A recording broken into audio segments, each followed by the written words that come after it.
Selamat datang di Kampung Video. Untuk berlangganan, klik subscribe, like dan share. Terima kasih. Kiamat telah diambang pintu. Tapi mengapa Allah Subhanahu wa Ta'ala menurunkan kembali Rasul dan Nabinya Isa binti Maryam ke muka bumi?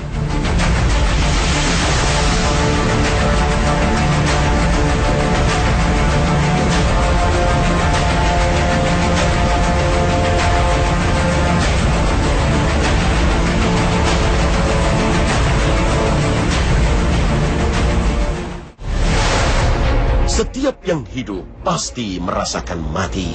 Sebagaimana firman Allah Subhanahu wa Ta'ala, tiap-tiap yang berjiwa akan merasakan mati. Al-Quran Surah Ali Imran ayat 185. Oleh karena itu, kelak menjelang kiamat kubra, Nabi Isa alaihissalam akan diturunkan Allah Subhanahu wa Ta'ala kembali ke bumi ini untuk memenuhi takdirnya sebagai manusia biasa, yaitu menghadapi kematian. Bahkan beliau akan menikah dan meninggal dunia dan kelak dikuburkan berdekatan dengan pusara Nabi Muhammad SAW. Imam Al-Qurtubi dalam kitabnya At-Tazkirah menyebutkan, sesungguhnya kelak Nabi Isa akan menikah dengan seorang wanita dari keluarga bangsa Arab, lalu kemudian memiliki 2 orang putra yang diberi nama Muhammad dan Musa. Nampaknya inilah salah satu sebab, hikmah dan tujuan diturunkannya kembali Nabi Isa ke muka bumi. Selain itu, Nabi Isa turun untuk mengemban misi Allah Subhanahu wa Ta'ala, menegakkan keadilan dan tauhid. Al-Hafiz Ibnu Hajar dalam Fathul Bari menerangkan bahwa hikmah diturunkannya Isa kembali adalah sebagai hujjah atau membuktikan dan membantah dugaan kaum Yahudi bahwa mereka dulu pernah membunuhnya. Sehingga dengan munculnya Nabi Isa kembali akan membuat mereka tidak bisa mengelak akan kebohongan mereka. Bahkan turunnya Isa alaihissalam akan sekaligus membuktikan akan kebenaran ajaran Rasul sallallahu alaihi wasallam, karena ia turun dengan mengikuti ajaran dan syariat Nabi Muhammad SAW. Kemunculannya kembali di muka bumi dengan izin Allah Subhanahu wa Ta'ala sekaligus tanda besar akan datangnya hari kiamat yang sudah diambang pintu.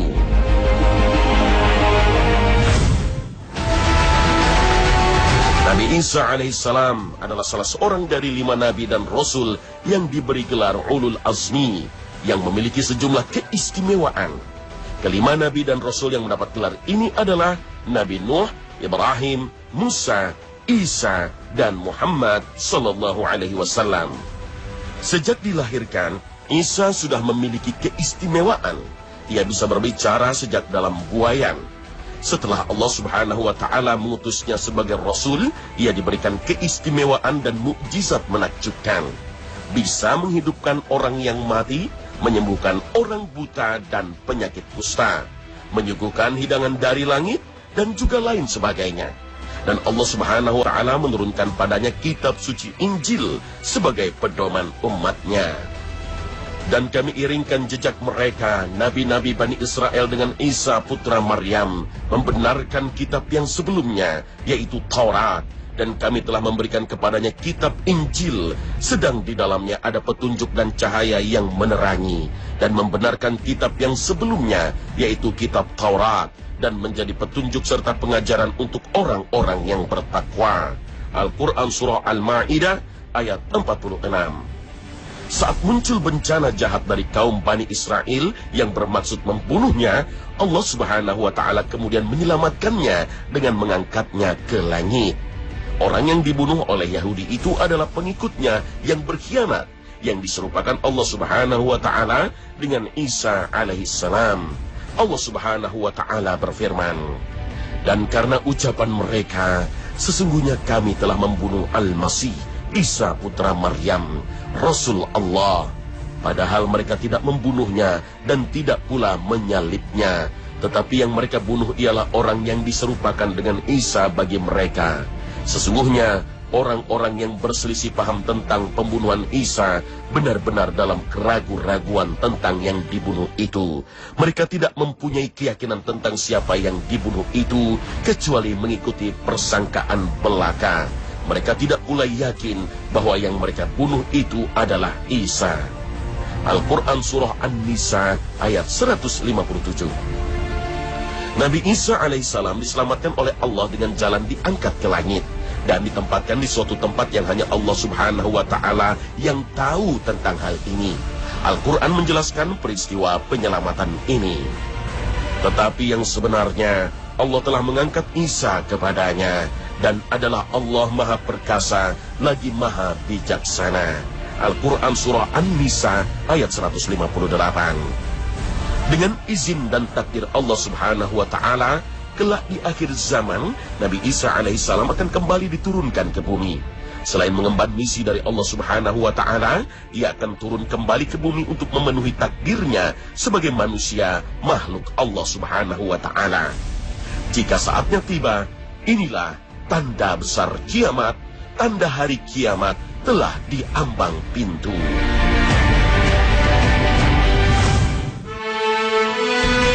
Turunnya Nabi Isa alaihissalam ke muka bumi terjadi di akhir zaman. Inilah salah satu peristiwa besar sebagai tanda besar sebelum kiamat terjadi. Semua peristiwa itu telah dikabarkan sebelumnya oleh Rasulullah SAW. Nabi Isa turun ke bumi setelah kemunculan Imam Mahdi yang saat itu menjadi pemimpin kaum muslimin dan hendak melakukan sholat. Maka Imam Mahdi meminta kepada Nabi Isa untuk mengimami sholat mereka. Dalam Sahih Muslim disebutkan, Nabi SAW bersabda, "Senantiasa sebagian dari umatku berperang di atas kebenaran, selalu dalam kemenangan sampai hari kiamat tiba, sampai akhirnya Isa putra Maryam turun. Dan pemimpin mereka umatku saat itu berkata, sholatlah untuk kami." Dan Nabi Isa menjawab, "Tidak, sesungguhnya sebagian kalian adalah pemimpin atas yang lainnya, sebagai pemuliaan dari Allah untuk umat ini." Hadis riwayat Muslim. Dalam riwayat lainnya disebutkan secara lugas bahwa pemimpin umat Islam ketika itu adalah Imam Mahdi, sehingga menjadi semakin jelas bahwa turunnya Nabi Isa alaihissalam terjadi pada zaman kekuasaan Imam Mahdi. Mungkin akan terdengar aneh seorang nabi turun dari langit kembali ke bumi ini. Satu peristiwa yang bisa saja tidak dapat dijangkau oleh akal manusia. Sehingga hal gaib semacam ini tidak dapat ditetapkan dan dibenarkan kecuali dengan bukti atau dalil yang datang dari Al-Quran dan hadis. Jika tidak demikian, maka manusia tidak akan mempercayainya dan bisa jadi mengingkarinya. Turunnya Nabi Isa bukanlah satu hal yang mustahil secara akal. Mukjizat para nabi telah diketahui dan disaksikan oleh semua manusia dari masa ke masa. Maka turunnya Nabi Isa alaihissalam kembali ke bumi tidaklah lebih mencengangkan dari mukjizat lain yang dibawa Nabi Isa sebelumnya, seperti menghidupkan orang mati dan mengobati penyakit hanya dengan usapan. Semua itu terjadi atas kehendak Allah subhanahu wa ta'ala. Lalu bagaimana dengan hanya sekedar turun dari langit? Tentu hal itu bukanlah mustahil bila Allah menghendakinya. Terkait akan diturunkannya Isa alaihissalam kelak di akhir zaman, Allah subhanahu wa ta'ala berfirman, "Dan sesungguhnya Isa itu benar-benar menjadi pengetahuan tentang hari kiamat. Karena itu janganlah kamu ragu-ragu tentang kiamat itu, dan ikutilah aku. Inilah jalan yang lurus." Al-Quran Surah Az-Zukhruf ayat 61. Ulama tafsir sepakat memaknai kata ganti dalam ayat ini kembali kepada Nabi Isa. Maka makna dari kalimat Isa menjadi pengetahuan atau ilmu tentang kiamat adalah turunnya Isa dalam keadaan hidup. Kelak di akhir zaman adalah tanda akan dekatnya hari kiamat besar. Selain itu Allah subhanahu wa ta'ala berfirman, "Tidak ada seorang pun dari ahli kitab kecuali akan beriman kepadanya Isa sebelum kematiannya. Dan di hari kiamat nanti Isa itu akan menjadi saksi terhadap mereka." Al-Quran Surah An-Nisa ayat 159. Ayat ini menegaskan bahwa kelak ketika Isa alaihissalam turun kembali ke bumi, semua kaum Yahudi dan Nasrani akan beriman dengan keimanan yang benar. Seluruh umat Islam mempercayai bahwa Nabi Isa alaihissalam akan turun kembali ke bumi dan menyelamatkan umat manusia, membunuh Dajjal, menumpas Ya'juj dan Ma'juj, serta memurnikan akidah, sebagaimana diterangkan dalam hadis yang diriwayatkan Muslim, Ahmad, Tirmizi, dan juga Abu Dawud. Namun beberapa ulama berbeda pendapat mengenai lokasi diturunkannya Isa. Tabrani meriwayatkan, menjelang semua peristiwa itu, tepatnya sebelum kiamat terjadi, Isa akan turun di sebuah menara yang ada di daerah Damsyik atau Damaskus. Rasul Shallallahu Alaihi Wasallam bersabda, Isa ibnu Maryam akan turun di menara putih, Al-Mannaratul Bayda, di Damsyik, Damaskus bagian timur. Hadits riwayat Tabrani dari Aus bin Aus.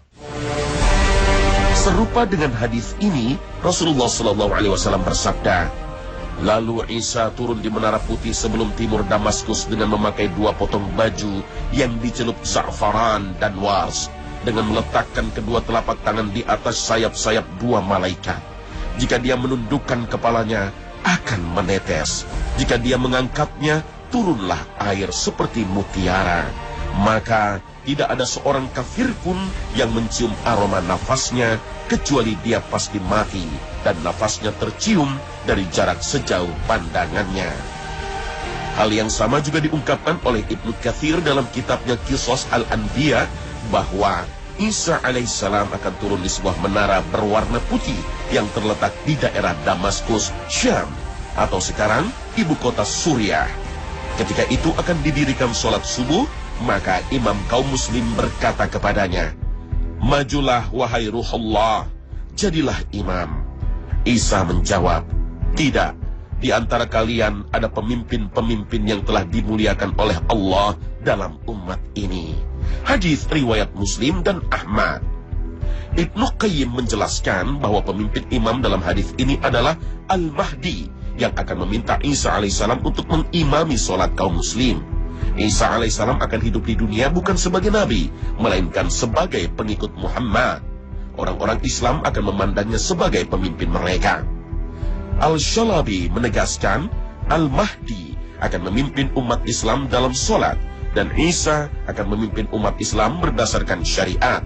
Dalam kitab hadisnya bab turunnya Isa ibnu Maryam, Shalabi menjelaskan, Isa turun untuk memerintah berdasarkan syariat Nabi Muhammad Sallallahu Alaihi Wasallam. Lalu, di manakah menara putih yang dimaksud hadis-hadis ini?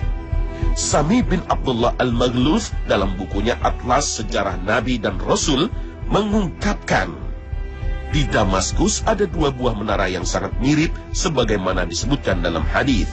Pertama, menara Masjid Al-Umawi yang dibangun oleh Al-Walid bin Abdul Malik, dan kedua, menara tembok Damaskus. Kedua tempat ini memiliki kemiripan yang diduga di sanalah Isa alaihissalam akan turun. Namun sejumlah ulama meyakini menara yang dimaksud adalah menara putih Masjid Al-Umawi yang terletak di salah satu sudut Masjid Umawi di kota Damaskus, Suriah. Karena saat Nabi Isa alaihissalam turun bertepatan dengan waktu sholat. Wallahu a'lam. Nabi Isa berkulit putih dan bercampur kemerah-merahan. Rambut beliau lurus, seolah kepalanya basah oleh air, walaupun tidak terkena air. Demikian ciri fisik ini disebutkan oleh Nabi Shallallahu Alaihi Wasallam dalam sebuah hadis yang diriwayatkan oleh Imam Ahmad dan Ibnu Hibban. Sebelum Nabi Isa turun, kaum Yahudi dan Nasrani mendominasi bumi, sementara kondisi dunia tengah carut marut. Kezaliman merajalela, kekacauan dan peperangan terjadi di mana-mana. Saat itu Imam Mahdi muncul dan mengalahkan negeri-negeri Jazirah Arab, dan terjadi perang besar hingga Allah Subhanahu wa Ta'ala memberi kemenangan kepada kaum Muslim pimpinan Imam Mahdi. Walaupun saat itu Imam Mahdi telah berkuasa, namun nampaknya kekuasaannya tidak menjangkau semua penjuru bumi, namun hanya sebatas menguasai bangsa Arab. Oleh sebab itulah Nabi bersabda, yang artinya, tidaklah kiamat tiba sampai ada seorang dari ahli baitku menguasai Arab. Hadis riwayat Tirmizi. Maka kehadiran Nabi Isa untuk mewujudkan dan mengubah keadaan dunia yang saat itu masih penuh dengan kezaliman menjadi bumi yang dipenuhi dengan cahaya iman, tauhid, dan keadilan. Dalam sebuah hadis, Nabi SAW bersabda, "Demi jiwaku yang berada dalam tangannya, tidak akan jauh lagi Isa putra Maryam pasti akan turun di antara kalian sebagai wujud pemerintahan dan keadilan. Dan dia akan mematahkan salib, membunuh babi, dan memberlakukan jizyah. Harta benda menjadi melimpah sampai-sampai tak seorang pun yang mau mengambilnya. Sampai satu sajadah saja menjadi lebih berharga daripada dunia dan seisinya." Hadis riwayat Bukhari, Muslim. Keadaan yang dijelaskan dalam hadis ini menunjukkan bahwa setelah Nabi Isa turun, kepemimpinan di dunia berada di bawah kekuasaan Nabi Isa. Dan bermula dari kekuasaan penuh ini, kemudian Nabi Isa dapat mewujudkan keadilan yang merata di seluruh penjuru bumi. Harta menjadi berlimpah karena keadilan yang beliau terapkan dan tegakkan, sehingga keadaan penduduk bumi saat itu benar-benar sejahtera dan sentosa. Tak ada orang miskin, sehingga tidak ada yang mau menerima sedekah, karena masing-masing orang telah merasa tercukupi hajat dan kebutuhannya.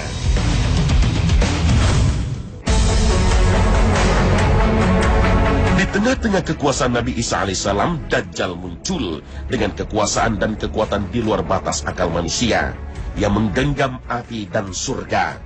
Dan Dajjal juga menguasai gunung-gunung, sungai, dan roti yang merupakan simbol pangan umat manusia. Semua itu dikuasai oleh Dajjal. Bahkan dia memiliki kekuatan untuk mengelilingi seluruh penjuru bumi dengan cepat, bak angin yang bertiup, sehingga semua tempat akan dikunjungi olehnya, kecuali Makkah dan Madinah saja. Dajjal makhluk yang paling berbahaya bagi kaum muslimin. Kekacauan yang ditimbulkan sangat mengerikan, karena selain mengancam fisik, juga mengancam keimanan seluruh kaum muslimin. Karena keganasan Dajjal inilah semua nabi pernah mengingatkan umatnya untuk mewaspadainya. Kelak Dajjal akan sampai ke sebuah gunung bernama Ilya, diikuti oleh 70.000 tentara Yahudi. Di tempat ini mereka bersiap menggempur kaum muslimin. Pada saat itu, selepas mengimami kaum muslimin sholat subuh berjamaah, Nabi Isa mempersiapkan bala tentaranya untuk menghadapi perang besar melawan pasukan Dajjal. Perang besar meletus. Kaum muslimin yang dipimpin Nabi Isa alaihissalam dengan gagah berani mengerahkan daya dan upaya untuk mengalahkan pasukan Dajjal. Hingga akhirnya Nabi Isa alaihissalam bertemu Dajjal. Dajjal tidak kuat menghadapi Nabi Isa. Setiap kali Dajjal mengarahkan pandangannya ke Nabi Isa, tiba-tiba tubuhnya menjadi larut, seperti larutnya garam dalam rendaman air. Jika keadaan itu terus terjadi, maka binasalah Dajjal. Namun Allah berkehendak lain. Allah menghendaki supaya Dajjal terbunuh langsung di tangan Nabi Isa. Maka Dajjal meloloskan diri, hingga akhirnya Nabi Isa alaihissalam menemukannya di sebuah tempat bernama Lat bagian timur, wilayah Palestina. Di tempat inilah kelak Dajjal akan terbunuh.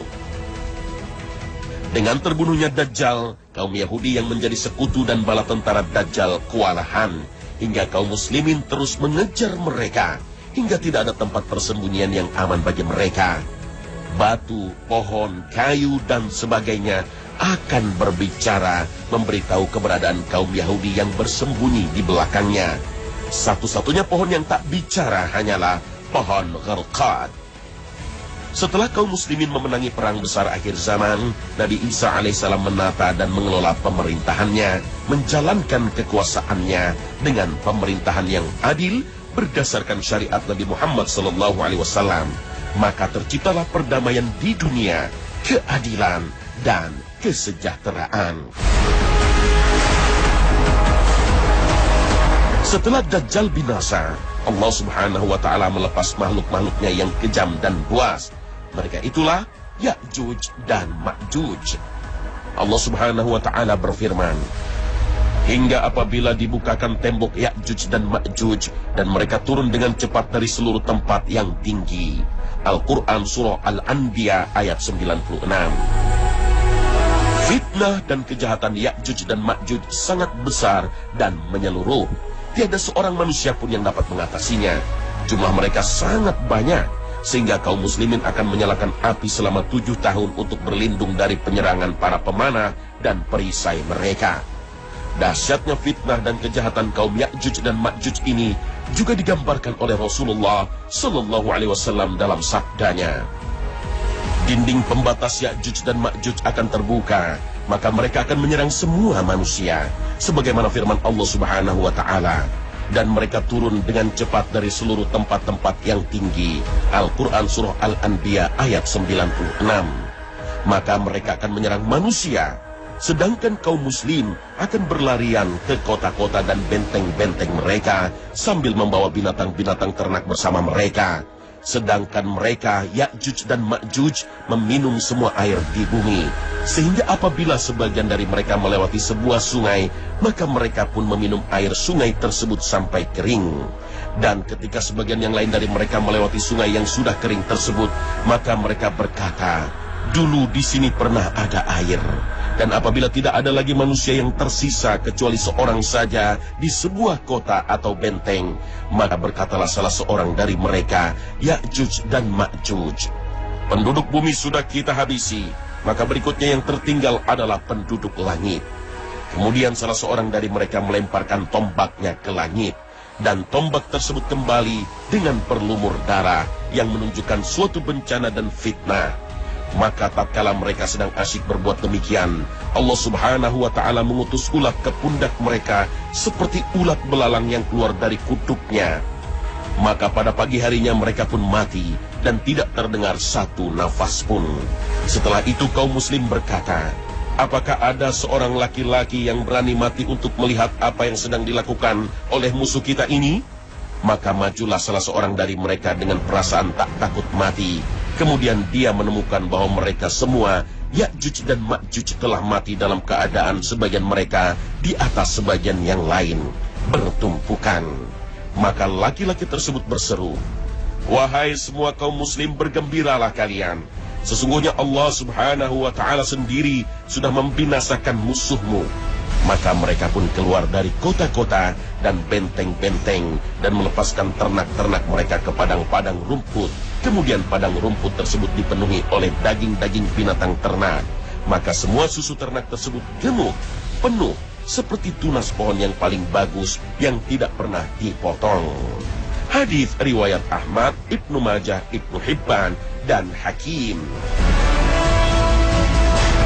Nabi Isa menetap di bumi selama 40 tahun. Setelah semua tugasnya tercapai, beliau pun meninggal dunia. Kaum muslimin mensolatkan jenazahnya, dan menurut satu riwayat bahwa jenazah Nabi Isa kelak akan dikebumikan berdekatan dengan Nabi Muhammad Sallallahu Alaihi Wasallam di Madinah. Wallahu a'lam.